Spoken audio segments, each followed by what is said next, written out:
Hello dear students, let's start some basic concept of chemistry. Okay, जब हम chemistry की बात करते हैं तो केमिस्ट्री मतलब सीधा दिमाग में आता है केमिकल, राइट? सीधा दिमाग में आता है केमिकल रिएक्शन। तो अब ये केमिस्ट्री में केमिकल क्या है, केमिकल रिएक्शन क्या है, ये सारी चीज़ें हम पढ़ने से पहले हम सबसे पहले एकदम बेसिक चीज़ से उठाते हैं। बेसिक चीज़ मतलब आप जैसे ही आँख खोलते हैं, whenever you open your eyes, what you see around you the matter, right? Anything you see that is matter. So matter को हम सबसे पहले डिफाइन करते हैं और मैटर जो होता है ना, वहीं से केमिस्ट्री को स्टार्ट करते हैं, राइट? उसके बाद हम अंदर घुसते जाएंगे। सो matter, see the definition, anything which has mass and occupies space is called matter, right? Anything like duster, mouse, board which has मास, उसमें क्या होता है? मास होता है। जैसे देखो चौक, पीस ऑफ चौक है ना, इसका कोई ना कोई तो मास होगा, राइट? और ऑक्यूपाइज स्पेस, ये देखिए स्पेस ऑक्यूपाई कर रहा है। So this is also matter. Even हम गैसेस स्टेट में लेते हैं, सपोज हम एयर को लेते हैं। अब एयर है, उसका कोई ना कोई तो मास है, राइट? आगे हम पढ़ेंगे कि मास कैसे कैलकुलेट करते हैं। उसका भी मास होगा, ऑक्सीजन है उसमें, नाइट्रोजन है ना, कार्बन डाइऑक्साइड है, ऑल दिस थिंग्स। और उसमें वो क्या करता है? स्पेस ऑक्यूपाई करता है। हालांकि आपको दिखाई नहीं दे रहा है, बट वो स्पेस ऑक्यूपाई करता है। उसको हम कैसे जानेंगे? आप बर्थडे सेलिब्रेट करते हैं ना, तो बलून ब्लो करते हैं ना, तो आप अंदर क्या डालते हैं? हवा ही तो डालते हो ना, एयर, गैस। तो जैसे ही आप गैस अंदर भरते हैं तो बलून क्या होता है? फैलता है। तो फैलता है, क्यों फैलता है? जितना एयर आप डालते हैं बलून में, उतना ज़्यादा वो फैलता है। तो अंदर में क्या है? एयर है, और वो क्या कर रहा है? ऑक्यूपाई स्पेस, मतलब स्पेस ऑक्यूपाई कर रहा है, इसलिए क्या हो रहा है? बलून जो है वो फैलते जा रहा है, राइट? तो आप देखेंगे कि anything which has mass and occupy space is called matter.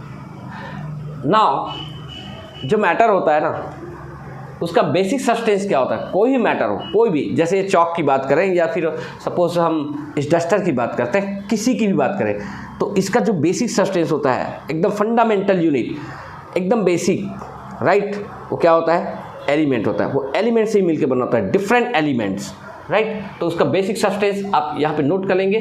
Basic substance क्या होता है? एलिमेंट होता है। एलिमेंट का मतलब वही होता है ना, आपके पास जैसे कार्बन, हाइड्रोजन, नाइट्रोजन, राइट? ये सब क्या है? दीज आर और एलिमेंट्स। आगे जा कर के पढ़ना, 118 एलिमेंट्स आपको पीरियोडिक टेबल में दिखाई देंगे। दीज आर एलिमेंट्स, और यही एलिमेंट्स मिलकर के क्या बनाते हैं? मैटर फॉर्म करते हैं। Is that clear? तो मैटर क्लियर हो गया। जो भी चीज़ें आपके आसपास दिखाई देती है, सब क्या है? मैटर है। आप जो चीज़ खाते हैं, पीते हैं, देखते हैं, है ना, पकड़ते हैं, ऑल थिंग्स आर मैटर। और उसका बेसिक सब्सटेंस क्या होता है? एलिमेंट्स। एलिमेंट्स जैसे कि carbon, hydrogen, nitrogen, right? Oxygen है, या जो भी आप कहेंगे, है ना, सोडियम है, all this things they are elements. और इन्हीं एलिमेंट्स के कॉम्बिनेशन से आप क्या बनाते हैं? हम मैटर फॉर्म होता है। नाउ अब मैटर के स्टेट्स देखते हैं। मैटर के स्टेट्स, कितने स्टेट्स होते हैं? तो मैटर जो है वो 3 स्टेट्स में पाए जाते हैं। मेनली 3 स्टेट्स हैं, सॉलिड, लिक्विड और gas. Solid, liquid and gas, 3 states में ये मिलते हैं मेनली। सॉलिड स्टेट और लिक्विड और गैस, ये तीनों में क्या डिफरेंस है ये देखिए। सॉलिड स्टेट, इसका जो वॉल्यूम होता है वो डेफिनिट होता है, और शेप जो होता है वो भी डेफिनिट होता है। तो सॉलिड स्टेट ऑफ मैटर में क्या होता है? वॉल्यूम डेफिनिट होता है और शेप भी डेफिनिट होता है। जैसे देखिए, ये डस्टर है। ये डस्टर जो है ये आपका क्यूबॉइड है। आप इसको ऊपर नीचे कहीं भी इधर उधर कहीं भी लाना ले जाना करेंगे, ये क्यूबॉइड ही रहेगा। इसका शेप कैसा है? क्यूबॉइड। तो शेप क्या हुआ, डेफिनिट है, और इसका वॉल्यूम भी क्या है, डेफिनिट है। ये जितनी जगह ऑक्यूपाई कर रहा है ना, वो एकदम निश्चित है, एक डेफिनिट वॉल्यूम है इसका। तो इसका शेप भी डेफिनिट है और इसका वॉल्यूम भी क्या होगा, डेफिनिट होगा। चाहे तो आप मेज़र करके देख सकते हैं। क्लियर है। लिक्विड जो होता है, लिक्विड का जो वॉल्यूम होता है ना, वो डेफिनिट होता है, वॉल्यूम डेफिनिट होता है। जैसे अगर हम लोग 100 ml अगर वाटर लेते हैं, 100 ml वाटर को अगर आप इस बॉटल में भर देते हैं, 100 ही रहेगा। इस अगर गिलास में रख देते हैं तो भी वो 100 ml ही रहेगा, कम ज़्यादा तो नहीं होगा। बट शेप क्या होता है, वो डेफिनिट नहीं होता है। ये वाटर है, देखो अभी अगर बॉटल में रखा हूँ तो बॉटल का शेप ले लिया, इसको मैं गिलास में डालूंगा तो गिलास का शेप ले लेगा। अगर मैं किसी क्यूबॉइड या फिर क्यूबिक शेप का जो पॉट है उसमें डालूंगा तो वो उसी का शेप ले लेगा।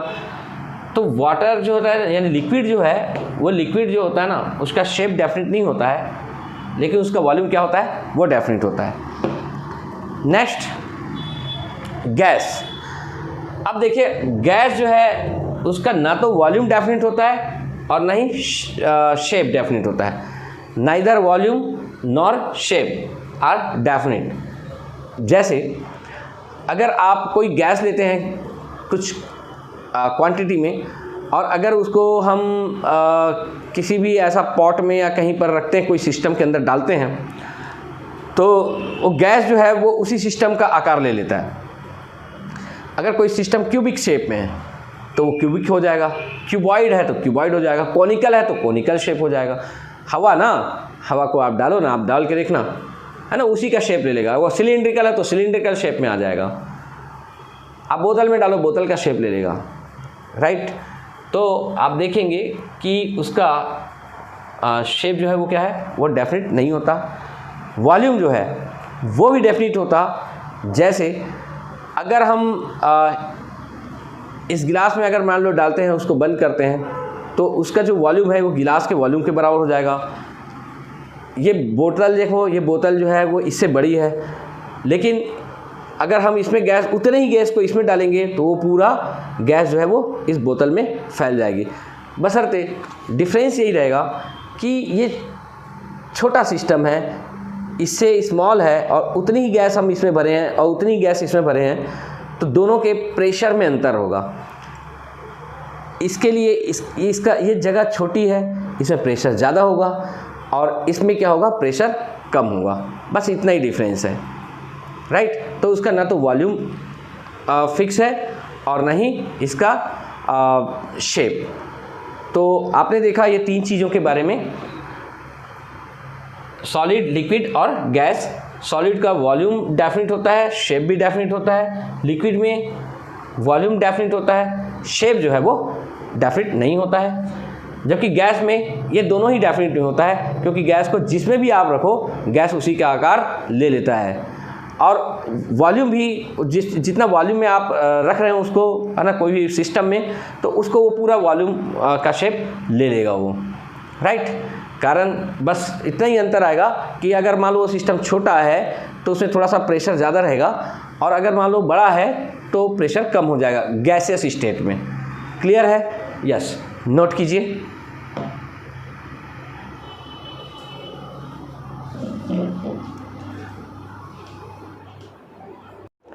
डियर स्टूडेंट्स, हमने देखा कि मैटर के जो स्टेट्स हैं वो there are 3 states, okay, solid, liquid और गैस। हमने अभी देखा उसका वॉल्यूम और शेप किस प्रकार से होता है। अब मैं आपको क्लासिफिकेशन ऑफ मैटर के बारे में जानकारी दे रहा हूँ। तो क्लासिफिकेशन ऑफ मैटर क्या होता है वो देखिएगा, इसको हम कैसे क्लासीफाई करते हैं मैटर को। So you will see, first है प्योर सब्सटेंस, और इधर आपने लिखा है मिक्सचर। तो मैटर जो है उसको 2 प्रकार से उसको क्लासीफाई किया गया है, प्योर सब्सटेंस और मैटर में। जैसे कि नाम से मालूम है, प्योर मतलब होता है प्योर, है ना, उसमें और कोई चीज़ें नहीं पाई जाती, कोई इम्प्योरिटीज़ नहीं पाई जाती हैं। इसमें लिखा है इनवेरिएंट केमिकल कंपोजिशन, उसका केमिकल कंपोजिशन जो है वो बिल्कुल सेम रहता है ना, वो बदलता नहीं है। Invariant chemical composition, right. और एक निश्चित एक फिक्स्ड केमिकल कंपोजिशन होता है, दैट इज़ प्योर सब्सटेंस। इसको आगे हमने डिवाइड किया है एलिमेंट और कंपाउंड में। किसमें एलिमेंट और कंपाउंड। अब हमने इससे पहले ही आपको बताया था एलिमेंट क्या होता है, बेसिक सब्सटेंस ऑफ मैटर, मतलब एलिमेंट से ही क्या होता है, मैटर बनता है। जैसे कि हमने आपको बताया था कि यहाँ पे कुछ एग्जाम्पल बताया था ना, कार्बन है, हाइड्रोजन है, ऑक्सीजन है, they are the elements, okay. अब इस एलिमेंट को क्या है, cannot be separated into simpler substances.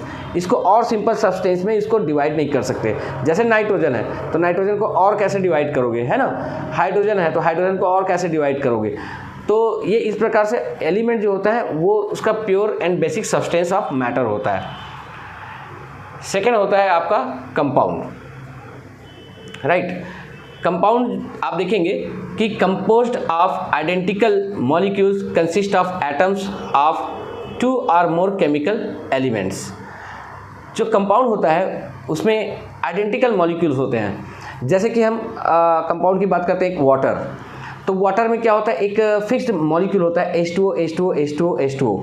तो एक H2O एक मॉलिक्यूल है और H2O मॉलिक्यूल में आप देखेंगे कि 2 टाइप के उसमें एलिमेंट है ना, यहाँ पे लिखा है 2 और मोर केमिकल एलिमेंट्स। तो इसमें H2O में यह है H2O, तो आप देखेंगे ये H2O में एक तो हाइड्रोजन है और दूसरा क्या है, ऑक्सीजन है। तो कितने एलिमेंट है इसमें, 2 एलिमेंट मिला है, हाइड्रोजन और ऑक्सीजन। ये दोनों मिल करके क्या बनाया, एक मॉलिक्यूल बनाया। और इन्हीं मॉलिक्यूल्स, इनमें बहुत सारे मॉलिक्यूल्स, ये सब मॉलिक्यूल्स मिल करके क्या बनाते हैं, कंपाउंड, राइट। और वाटर मॉलिक्यूल में क्या होगा, वाटर का जो कंपाउंड है उसमें क्या होगा, H2O H2O H2O ही रहेगा, है ना। अगर मैं कहता हूँ मीथेन का कोई कंपाउंड लेते हैं, मान लो लेते हैं हम मीथेन, तो उसमें क्या होगा, मीथेन मीथेन मीथेन का ही मॉलिक्यूल होगा। Is that clear. और एकदम फिक्स रेशियो में होता है ये H2O, आप जहाँ से भी वाटर लो सब H2O H2O H2O रहेगा। कहीं का भी वाटर लो, चाहे आप अपने घर का लो, चाहे मेरे घर का लो, चाहे कुएँ का लो, चाहे समुंदर का लो, कहीं का भी लो, है ना, तो वो H2O का कंपोजिशन वो फिक्स रहता है। H2O मतलब H2O। तो आपने देखा कि जो कंपाउंड होता है, फिर से देख लो, composed of identical molecules. Identical molecules मतलब वही होता है, जैसे कि H2O लिया तो सेम H2O H2O H2O, इनसे मिलकर के कंपाउंड बना होता है। और ये जो मैंने कहा ना कि identical molecules consist of atoms of 2 और मोर केमिकल एलिमेंट्स। 2 और मोर, तो यहाँ पर कितने एलिमेंट्स हैं, 2 है। अगर हम सपोज बात करते हैं C6H12O6, अब यहाँ पर देखिए ये क्या चीज़ है, आपका एक मॉलिक्यूल हुआ, किसका, ग्लूकोज का मॉलिक्यूल। और जब हम कंपाउंड की बात करेंगे तो ग्लूकोज के कई सारे मॉलिक्यूल होंगे, उससे कई सारे मॉलिक्यूल। तो इसमें बहुत सारे मॉलिक्यूल और मिल करके क्या बनाएंगे, कौन सा कंपाउंड बनाएंगे, ग्लूकोज, राइट। तो ये ग्लूकोज का एक फार्मूला हुआ, ये एक मॉलिक्यूल है और इसमें आप देखेंगे 1 2 और 3 टाइप्स के एलिमेंट्स हैं। 3 टाइप के एलिमेंट है जिसका एक फिक्स्ड रेशियो में इसका कॉम्बिनेशन हुआ, है ना, 1:2:1, ये बाद में पढ़ेंगे हम, है ना। ये देखो, इसको सिंपल करेंगे तो यही होगा ना, 6 12 और 6, तो 6 से डिवाइड करो, 6 1 जा, 6 2 जा और 6 1 जा। तो इसमें इस कंपोजिशन में इन्होंने एक कंबाइन हुआ और कंबाइन होने के बाद में इन्होंने एक मॉलिक्यूल बनाया, राइट। तो आप देखेंगे कि जब हम कंपाउंड लेते हैं, उस कंपाउंड का नाम है मान लो ग्लूकोज, तो उसमें कौन सा मॉलिक्यूल मिलेगा आपको, केवल C6H12O6, C6H12O6 यही मिलेगा आपको, राइट। उसके अलावा और कुछ नहीं मिलेगा, क्योंकि ये क्या चीज़ है, प्योर सब्सटेंस है। तो प्योर सब्सटेंस को आपने देखा कि 2 टाइप पाए जाते हैं, एक तो एलिमेंट के फॉर्म में पाया जाता है और दूसरा क्या है, कंपाउंड के फॉर्म में मिलते हैं। कंपाउंड के फॉर्म में मिलते हैं तो compound of composed of identical molecules consist of atoms of 2 और मोर केमिकल एलिमेंट्स। जैसे कि 2 और मोर, 2 में क्या आ जाएगा, जैसे हाइड्रोजन का है H2O, हाइड्रोजन और ऑक्सीजन, और मोर में C6H12O6, इनके कॉम्बिनेशन से क्या बना, आपका मॉलिक्यूल बना, और इन्हीं मॉलिक्यूल से क्या बना है, वो कंपाउंड बना, ठीक है। अगर मैं कहता हूँ कि कोई भी एक कंपाउंड लेते हैं, मान लो वाटर लेते हैं, तो उसमें क्या होगा, केवल H2O होगा। मान लो ग्लूकोज लिया तो उसमें क्या होगा, केवल C6H12O6 के ही मॉलिक्यूल होंगे, राइट। तो क्या बनाएगा ये, प्योर सब्सटेंस। तो कंपाउंड क्या होता है, प्योर सब्सटेंस होता है। इसके बाद देखना, इसका सेकेंड कैरेक्टर इसमें दिया है, can be separated into simpler substances and elements by chemical methods only. अब आपको मैंने बताया जैसे C6H12 और O6 है ना। अब इसमें क्या होता है, कंपाउंड को हम, ये जो कंपाउंड है इसको हम सिंपलर सब्सटेंस या एलिमेंट्स में इसको सेपरेट कर सकते हैं। कौन से मेथड से, केमिकल मेथड से। तो जैसे इसको हम केमिकल मेथड से अगर अलग करेंगे तो CO2 और H2O में ऐसा कन्वर्ट हो जाएगा, आपने पढ़ा होगा इसको, है ना। फिर से इसको कन्वर्ट किया जा सकता है CO2 और H2O में, राइट। वो बाद में पढ़ेंगे, ऑर्गेनिक केमिस्ट्री जब पढ़ाएंगे तब डिटेल में, राइट। आपने देखा कि ये बना किससे, CO2 और H2O से ही ये बना है। और अगर हम फिर से इसको अलग करना चाहें तो CO2 और H2O, या हो सकता है ये कार्बन और ऑक्सीजन और हाइड्रोजन में भी इसको अलग किया जा सकता है, मतलब इसके एलिमेंट्स में। हमने क्या किया, इसको, ये कंपाउंड है, इसको हमने सिंपलर सब्सटेंस में, अब देखो CO2 क्या है, सब्सटेंस हो गया, H2O क्या हो गया, सब्सटेंस हो गया। तो इससे सिंपल हुआ ना, इससे सिंपल हुआ तो ये सिंपलर सब्सटेंस हुआ, और कहा गया सिंपलर सब्सटेंस एंड एलिमेंट्स। अब इसमें देखो ये सब्सटेंस है CO2 और इसमें एलिमेंट क्या है, कार्बन और ऑक्सीजन। तो इसको और आगे हम कार्बन और ऑक्सीजन में भी अलग कर सकते हैं।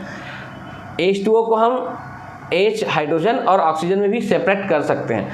मतलब ये है कि C6H12 और O6 जो कंपाउंड है ग्लूकोज का, उसको अगर हम सिंपल करना चाहेंगे तो ये सिंपलर कंपाउंड, तो सिंपलर कंपाउंड मतलब ये भी तो कंपाउंड है, तो CO2 और H2O में या फिर एलिमेंट्स में इसको सेपरेट किया जा सकता है। एलिमेंट मतलब इसमें देखो 1, 2, 3 एलिमेंट है, तो हम कार्बन को अलग कर सकते हैं, हाइड्रोजन अलग कर सकते हैं और ऑक्सीजन को भी अलग किया जा सकता है। तो ये है नेचर आपका किसका, कंपाउंड का। क्लियर है, ओके। देखिए मैं मिटाते जा रहा हूँ, लेकिन आपको जहाँ लगता है नोट्स बना रहे हो तो आप उसको पॉज करके आप नोट्स बना सकते हैं, राइट। तो ये तो आपका हो गया प्योर सब्सटेंस के बारे में। अब हम पढ़ेंगे, आपको मिक्सचर के बारे में बताएंगे, राइट। तो आपने देखा कि क्लासिफिकेशन ऑफ मैटर कितने टाइप के होते हैं। प्योर सब्सटेंस होता है, प्योर सब्सटेंस में हमने एलिमेंट पढ़ा और कंपाउंड पढ़ा। उसके बाद हम पढ़ेंगे क्या, मिक्सचर। अब मिक्सचर के बारे में देखते हैं। मिक्सचर तो नाम से ही पता चला है, मिक्सचर मतलब मिक्स कर देना। कोई भी दो चीज़ों को हम प्योर सब्सटेंस है, कोई भी दो प्योर सब्सटेंस है, उसको मिक्स कर देते हैं तो क्या बन जाता है, मिक्सचर बन जाता है। सपोज हम दो प्योर सब्सटेंस की बात करते हैं, मान लो हम लेते हैं ग्लूकोज को लेते हैं, राइट, और एक तरफ लेते हैं सपोज वाटर को लेते हैं। अब तो ग्लूकोज क्या हुआ, कंपाउंड, वाटर क्या हुआ, कंपाउंड, और कौन सा कंपाउंड है ये, प्योर। ग्लूकोज में केवल ग्लूकोज होंगे ना, C6H12O6 ही होंगे, और वाटर में क्या होंगे, H2O ही होंगे। तो ये दोनों क्या हुआ, प्योर। अब दोनों प्योर को हमने क्या किया, मिला दिया, राइट। दोनों प्योर को हमने क्या किया, मिला दिया। सर ये तो शरबत बन गया, हाँ बनेगा ही बेटा शरबत, राइट। तो हमने क्या क्या मिलाया, ग्लूकोज और वाटर को मिला दिया, और जैसे ही हम ग्लूकोज और वाटर को मिला दिए बन गया क्या, मिक्सचर, राइट। तो ये मिक्सचर है, कंसिस्ट ऑफ 2 or more, है ना, प्योर सब्सटेंसेस। अब हमने ग्लूकोज डाला, वाटर डाला, सपोज नमक भी डाल दिए, अब कितनी चीज़ें हो गई, 3 प्योर चीज़ें। एक में ग्लूकोज हो गया, मतलब C6H12O6 हो गया, वाटर हो गया, H2O हो गया, और हमने क्या डाला, साल्ट डाल दिया, मान लो NaCl डाल दिया। तो ये सब मिला दिए तो क्या बन गया, ये मिक्सचर बन गया। एक बात याद रखना, मिक्सचर बनता है तो हम कोई दो ऐसी चीज़ों को मिलाते हैं तो याद रखना, जब बनते हैं तो कोई केमिकल बॉन्ड उसमें फॉर्म नहीं होता है ना, दोनों अलग अलग रहता है, ओके, वो मिक्सचर कहलाता है। जो मिक्सचर होता है उसको हम can be separated by physical method, है ना, उसको हम फिजिकल मेथड से हम अलग कर सकते हैं, राइट। तो फिजिकल मेथड क्या होता है वो आपको बता देते हैं। तो हम फिजिकल मेथड में क्या क्या लेते हैं, देखिए ये आ जाता है फिजिकल मेथड में, फिल्ट्रेशन, डिस्टिलेशन और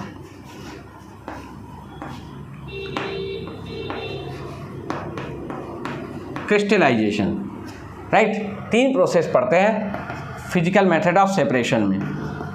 फिल्ट्रेशन, आपको पता है फिल्टर करते हैं ना, फिल्टर पेपर होता है, या फिर आपके पास घर में आप देखेंगे जो फिल्टर करने का होता है ना, जो चाय वगैरह बनाते हैं तो आप फिल्टर करके जो यूज़ करते हैं, है ना, जो छन्नी यूज़ करते हैं, वो क्या चीज़ है? फिल्ट्रेशन के प्रोसेस है। डिस्टिलेशन का मतलब होता है एक, सपोज़ थोड़ा सा मैं शॉर्ट में बताता हूँ, बाद में इसको पढ़ना है डिटेल में।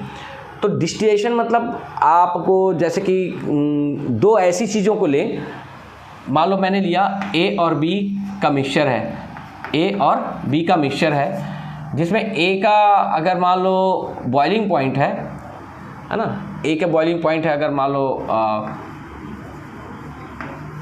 80 डिग्री और इसका है मान लो 100 डिग्री, राइट।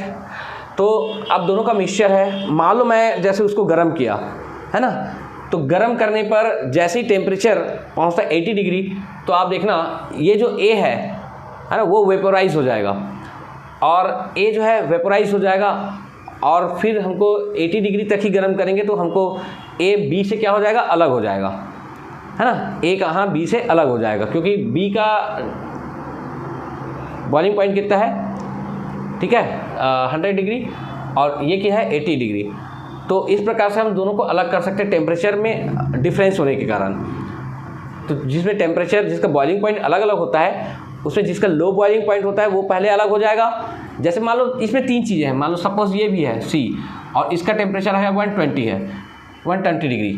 तो सबसे पहले हम 80 डिग्री में इसको गर्म करेंगे, तो 80 मिक्सचर किसका है? ए और बी और सी, 3 कंपोनेंट है ना।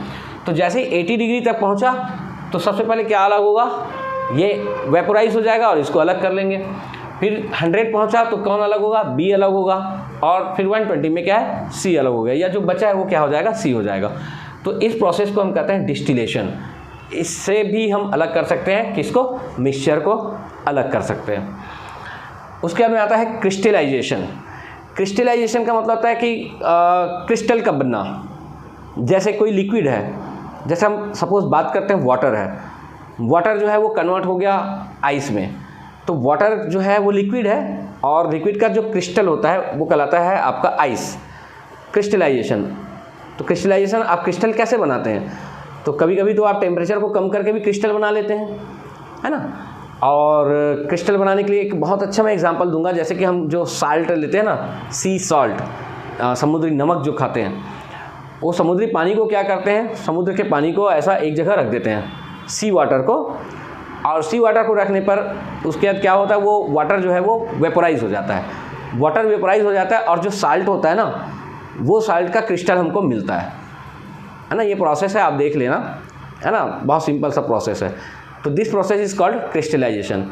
तो जो मिक्सचर होता है उसको हम ये 3 फिजिकल जो मेथड है ना, एक तो छानकर, फिल्ट्रेशन मतलब छानकर, डिस्टिलेशन का मतलब वही टेम्परेचर वाला है, अलग अलग टेम्परेचर में उसको गर्म करके डिस्टिलेशन के द्वारा, और क्रिस्टलाइजेशन का मतलब होता है जो लिक्विड में पहले बदल देते हैं, अगर वो गैस भी होता है तो लिक्विड में चेंज करते हैं, और लिक्विड के बाद में उसको सॉलिडिफाई करते हैं, है ना। सॉलिड बनाने के लिए या तो उसको सुखाते हैं, यानी वेपोराइज करवा देते हैं वाटर को, और यानी फिर उसको कूलिंग करके, जैसे कि वाटर है उसको आइस बनाते हैं तो वो जम जाता है, राइट। तो ये है क्रिस्टलाइजेशन के द्वारा इसको अलग किया जा सकता है। इतने सारे प्रोसेस है, इसको मैंने शॉर्ट में बताया, बाद में इसको देख लेते हैं, क्योंकि हमको ये नहीं पढ़ा रहे हैं हमको, है ना, हम पढ़ा क्या रहे हैं? ये मिक्सचर क्या चीज़ है उसको समझा रहे हैं। तो इस कारण से ये सब चीज़ देख लीजिए। ये मिक्सचर जो होते हैं वो 2 टाइप के होते हैं। फर्स्ट है होमोजीनियस, और सेकेंड जो है वो हेट्रोजीनियस। होमो का मतलब क्या होता है? सेम, और हेट्रो का मतलब होता है डिफरेंट। होमो मीन्स सेम, और हेट्रो का मतलब होता है डिफरेंट, राइट। होमोजीनियस, इसको हम मिटा दें।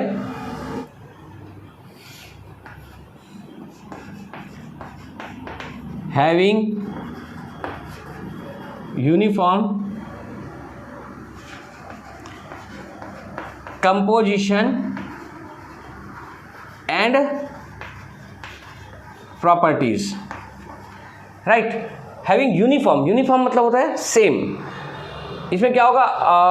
हैविंग यूनिफॉर्म कंपोजिशन, उसका कंपोजिशन भी सेम होता है, and properties through out, right. तो इसका कंपोजिशन और प्रॉपर्टीज क्या होता है? थ्रू आउट सेम होता है, दैट इज कॉल्ड होमोजीनियस।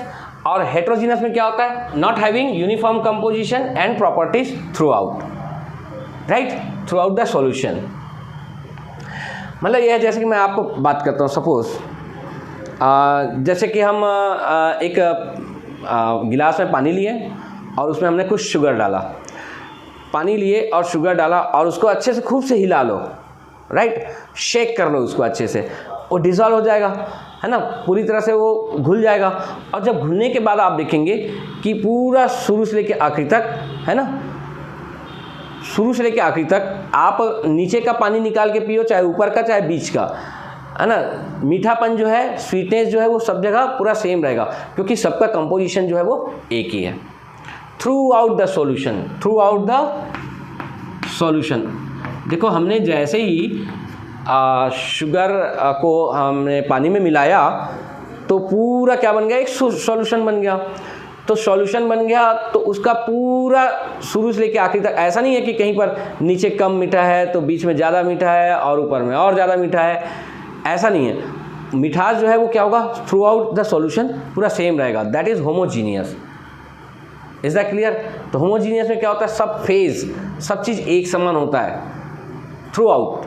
आप ये कह सकते हैं कि अगर सपोज हमने अगर एक मैदा है, या फिर मैदा ना लेकर के आप गेहूं का आटा ले लो, और गेहूं का आटा लेकर के उसमें अगर चने का बेसन है, अच्छे से उसको मिला लिए, आपको कुछ भी बनाना है ना, कुछ डिश बनाना है, गेहूं का आटा लिए और चने का बेसन, उसको मिला लो अच्छे से, पूरा अच्छे से मिला लीजिए, है ना। तो मिला लेंगे तो क्या होगा, चाहे जैसे 1 किलो आपने गेहूं का आटा लिया और 1 किलो आपने चने का बेसन लिया, तो आप उसको अच्छे से मिला दो, तो पूरा टोटल कितना बन गया, पूरा टोटल बन गया सॉल्यूशन कितने का, 2 kg का। अब 2 kg का जैसे ही बना तो आप उसमें से कहीं से भी, है ना, कहीं से भी आप 10 ग्राम निकालो, चाहे 50 ग्राम निकालो, कहीं से भी, और उसका कंपोजिशन आप चेक करो, तो सब जगह कंपोजिशन उसका क्या होना चाहिए, बिल्कुल सेम होना चाहिए, तब हम कहेंगे दिस इज़ होमोजीनियस, राइट। और अगर मान लो ऐसा नहीं है तो दैट इज़ हेट्रोजीनस। तो हेट्रोजीनस में क्या होगा, ये सब चीज़ को ऐसे नॉट हैविंग पूरा करें, नॉट हैविंग, ये सारी चीज़ नहीं होता है, नॉट हैविंग ऑल दिस, है ना, कंपोजिशन और properties through out the solution नहीं होता है। जैसे सब हम बात करते हैं, जैसे कि आप अगर मान लो चावल है, चावल में आप उठा करके चना को मिला दो, ठीक है, चावल है और उसमें आप मिला दिए, आपने क्या मिलाया, चने को मिला दीजिए, चनों को मिलाएंगे तो आप उसको मिला दो, तो आप देखेंगे कि वो ऐसा नहीं, वो होमोजीनियस नहीं होगा, वो क्या हो जाएगा, वो हेट्रोजीनियस हो जाएगा, क्योंकि ये दोनों को हम अलग कर सकते हैं, है ना, फिजिकल मेथड से इसको अलग कर सकते हैं आप, राइट, इसको हम दोनों को अलग अलग कर सकते हैं, और ये दोनों का फेज़ अलग अलग दिखाई देता है। इसमें क्या होता है, आपको सिंगल फेज़ दिखाई दे रहा है, एक ही चीज़ दिखाई दे रहा है ना। इसमें अगर कोई सॉलिड है तो पूरा सॉलिड दिखाई दे रहा है, लिक्विड है तो पूरा लिक्विड दिखाई दे रहा है ना, कंपोजिशन सबसे, गैस है तो पूरा गैस दिखाई दे रहा है। लेकिन इसमें क्या है, इसमें दोनों सॉलिड है, हालांकि राइस और चना, है ना, वो ग्राम, दोनों क्या है, दोनों सॉलिड है, लेकिन क्या है, वो एक दूसरे मिक्स नहीं हुआ है, बिल्कुल अलग अलग है, तो that is heterogeneous. So dear students, states of matter और क्लासिफिकेशन ऑफ मैटर, इसके पश्चात हम देखते हैं प्रॉपर्टीज़ ऑफ मैटर। ओके, बस बहुत ही छोटा सा है ना, शॉर्ट में है, बहुत ज़्यादा डिटेल में नहीं पढ़ना है इसको।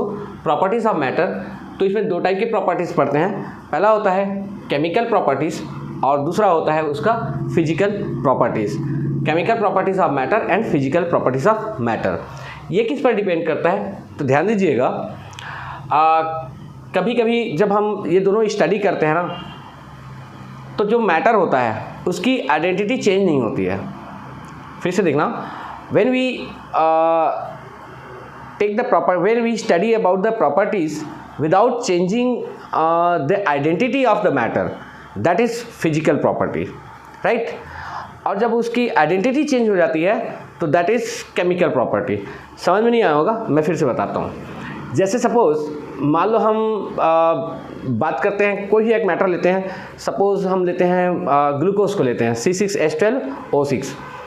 अब हमने ग्लूकोज लिया और ग्लूकोज को जब हम देखेंगे, उसका मान लो कोई प्रॉपर्टी देखते हैं, सपोज़ उसकी कोई प्रॉपर्टी में, जैसे उसका मान लो देखते हैं कि ग्लूकोज जो है इसकी डेंसिटी कितनी है, सपोज़ तो उसके डेंसिटी निकालते हैं, उसका कलर देखते हैं, या सपोज उसकी मेल्टिंग पॉइंट देखते हैं, तो ग्लूकोज को चेंज करना पड़ रहा है क्या? नहीं ना, ग्लूकोज तो ग्लूकोज ही है, राइट। तो ये आपका हो गया क्या? फिजिकल प्रॉपर्टी, मतलब उसकी आइडेंटिटी जो है वो चेंज नहीं होती है। वो है जैसे C2H5OH है, राइट। मान लो इसकी स्टडी कर रहे हैं, और अगर मान लो हम इसके कोई ऐसी प्रॉपर्टीज, अभी नहीं बता रहे हैं कि फिजिकल है या केमिकल है, मान लो हम इसकी स्टडी कर रहे हैं, है ना, इसमें कोई प्रॉपर्टी है, इस मैटर की कोई प्रॉपर्टी को स्टडी कर रहे हैं, लेकिन हमने देखा कि जब उस प्रॉपर्टी का स्टडी कर रहे हैं तो उसको शुरू से आखिर तक वो अल्कोहल ही है ना। उसकी प्रॉपर्टी को हमने शुरुआत में चेक किया और लास्ट में हमने कहा कि इसकी ये प्रॉपर्टी है, लेकिन वो तब तक से अल्कोहल का अल्कोहल ही बना रहा। C2H5OH है तो C2H5OH ही बना रहा, तो that is it's physical property. मतलब यह है कि फिजिकल प्रॉपर्टी में ही ऐसा होता है कि जो भी मैटर हम लेते हैं उसकी आइडेंटिटी शुरू से आखिर तक वही रहती है, चेंज नहीं होती है। तो आप लिख सकते हैं कि फिजिकल प्रॉपर्टीज़ में आप लिख सकते हैं कि identity of the matter does not change, और इसमें क्या होता है? Identity of the matter changes, right. Okay, अब देखते हैं फिजिकल प्रॉपर्टीज़ में, फिजिकल प्रॉपर्टीज़ में हम देखते हैं, है ना, ये दो टाइप के होते हैं, इंटेंसिव फिजिकल प्रॉपर्टीज़ और extensive. Intensive and extensive physical properties.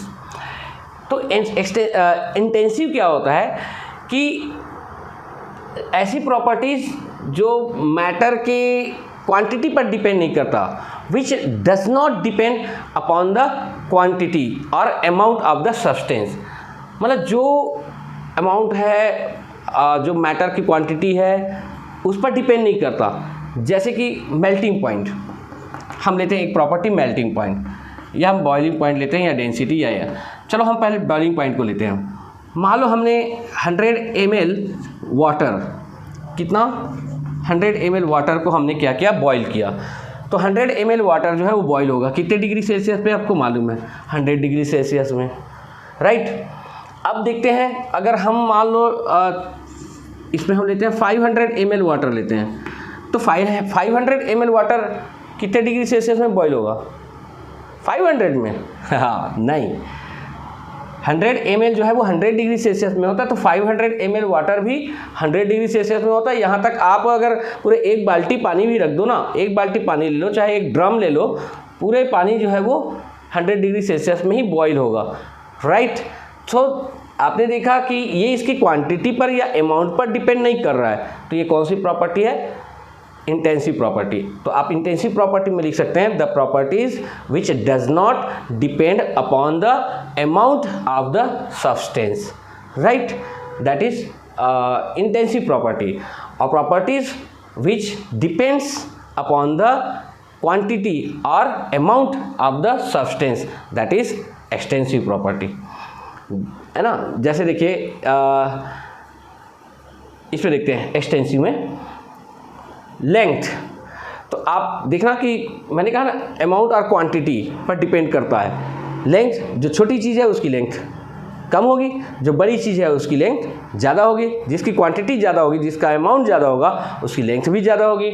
उसका शेप भी वैरी कर सकता है, और उसका मास, कोई भी चीज़ है मास, जैसे ये मैंने लिया एक चाक का छोटा सा टुकड़ा, स्मॉल पीस ऑफ चॉक, तो इसका मास छोटा है तो मास कम होगा, बड़ा है तो क्या होगा? मास ज़्यादा होगा। तो किस पर डिपेंड कर रहा है? क्वांटिटी पर डिपेंड करता है ना, उसके अमाउंट पर डिपेंड करता है, तो दैट इज़ एक्सटेंसिव प्रॉपर्टी। आप देखेंगे वॉल्यूम, अगर 100 ml वाटर लिया तो उसका वॉल्यूम कम होगा, और अगर मान लो 500 ml लिया तो उसका वॉल्यूम क्या होगा? ज़्यादा होगा, तो दैट इज़ एक्सटेंसिव प्रॉपर्टी।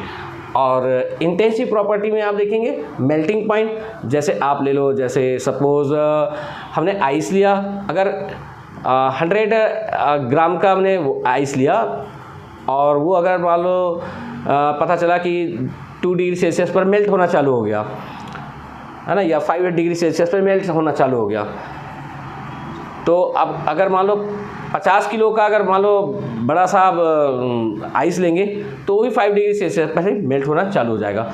किसी भी चीज़ का अब अगर मान लो ऐसा कोई मेटल ले रहे हैं, वो 3000 डिग्री सेल्सियस में मेल्ट हो रहा है ना, कितने डिग्री सेल्सियस में, 3000, तो अगर वो 1 किलो का है वो 3000 में मेल्ट होगा। अगर उसी का 10 किलो अगर मेटल ले लेते हैं तो भी 3000 होगा। चाहे आप 1000 किलो लोगे तो भी 3000 में मेल्ट होगा। डेंसिटी का फार्मूला तो आपको मालूम है ना। डेंसिटी का फार्मूला क्या है, मास अपॉन वॉल्यूम। तो मास अपॉन वॉल्यूम, तो आप यहाँ पे डेंसिटी मास अपॉन वॉल्यूम, तो सवाल ही होता, मास भी ज़्यादा है वॉल्यूम भी ज़्यादा है, तो मास अपॉन वॉल्यूम। आप डेंसिटी निकालेंगे किसी भी चीज़ का, जैसे लकड़ी है, मान लो कोई एक छोटी सी लकड़ी लेते हैं इतनी बड़ी, उसकी डेंसिटी निकालते हैं, चाहे आप बड़ी लकड़ी निकालो, है ना, अगर सेम टाइप की लकड़ी है तो उसकी डेंसिटी भी क्या होगी, सेम होगी, राइट। तो ये भी क्या है, आपका अमाउंट या क्वांटिटी पर डिपेंड नहीं करता। कलर आप देखेंगे, अगर कोई चीज़ है ना, मान लो गोल्ड है, या सपोज हम बात करते हैं चौक की बात करते हैं, एक छोटा सा चौक है तो इसका कलर क्या है, आप देखेंगे इसका वाइट है। अब बड़ा सा ले लेंगे तो उसकी क्या होगा, वाइट ही होगा। तो आप देखेंगे कि कलर है, ये सारी चीज़ हम देखते हैं इंटेंसिव प्रॉपर्टी, जिसकी प्रॉपर्टीज़ जो है वो अमाउंट या क्वांटिटी पर डिपेंड नहीं होती है, दैट इज इंटेंसिव, और उस पर डिपेंड होती है, जैसे लेंथ है, शेप है, मास है, वॉल्यूम है, तो दैट इज एक्सटेंसिव। अब आ जाते हैं हम फिर से केमिकल प्रॉपर्टीज़ की ओर। तो केमिकल प्रॉपर्टीज़ में देखना है कि कोई भी सब्सटेंस किसी अदर केमिकल के साथ, है ना, किसी अदर केमिकल के साथ कैसे रिएक्ट कर रहा है। अदर केमिकल, मान लो सपोज कोई केमिकल ले लिए, अब वाटर ले लो, वाटर भी तो केमिकल है, वाटर के साथ कैसे रिएक्ट कर रहा है। मान लो हमने देखा कि एसिड के साथ कैसे रिएक्ट कर रहा है, या NaOH के साथ कैसे रिएक्ट, जैसे एसिड है HCl है, या वाटर है, या फिर NaOH कोई बेस है इसके साथ, या फिर और किसी केमिकल के साथ, किसी केमिकल के साथ कोई सब्सटेंस हमने लिया, वो किस प्रकार से रिएक्ट कर रहा है, तो ये सब किस में पढ़ेंगे, केमिकल प्रॉपर्टीज़ में। और जब हम इसके साथ कैसे ये रिएक्ट कर रहा है वो सब्सटेंस, तो हम जब पढ़ेंगे ना, तो क्या होता है, उसका जो आइडेंटिटी वो चेंज हो जाती है, करेक्ट, उसकी आइडेंटिटी अब बिल्कुल पूरी तरह से चेंज हो जाती है। Is that clear. तो ये सारी चीज़ें प्रॉपर्टीज़ ऑफ मैटर में, ये इतना ही है, इसमें ज़्यादा और डिटेल नहीं पढ़ना है ना। और डिटेल में अगर पढ़ना होगा तो आप मुझे कमेंट बॉक्स में कमेंट करना, मैं उसके डिटेल वीडियो बना करके आपको भेज दूंगा। Is that clear. So shall I say goodbye, okay, note it down, thank you.